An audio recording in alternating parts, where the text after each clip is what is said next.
Hello mga kaibigan, magandang araw po sa ating lahat. Andito tayo ngayon sa ating trabaho. Bali, magbabakpil tayo. Kumusta po ang lahat? Ito, konting update lang sa aming trabaho.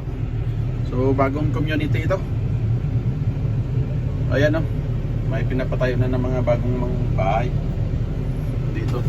Tapos dito sa another phase, magtugtong kami ng linyada ng sanitary, storm at saka water line. Ayan o, bali 3 linyada yung hinukay ng kasama nating mga Pinoy. Ayan doon sa baba, manhole. Tapos ayan, ito, nasa tabi ito ng ring road, diversion road, highway. Parang national highway kumbaga dyan sa atin sa may Pinas.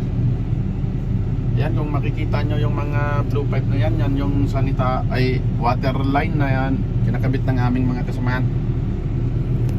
Ayan. Ayan, yung kasamahan natin na nag-ukay, Pinoy din yan, pare natin. So, ito guys, ganyan lang ang mga update muna sa ating trabaho. Maraming salamat po sa inyo sa pagtangkilik lagi, sa pagsubaybay sa ating ginagawa. Ayan, underground utilities itong trabaho namin. Mag-install ng mga manholes, water line at saka ano. Pag natapos itong mga water line na yan, itong mga main line, naglalagay kami ulit ng mga services para sa mga itatayong mga bagong bahay. So dito kung makita nyo yan, may tinatayo na bahay yan. Yan yung ginawa namin last year. May mga services na yan na nakaabang para dyan sa itatayong mga bahay. So ganito lang guys, maraming salamat sa inyo at bye-bye muna.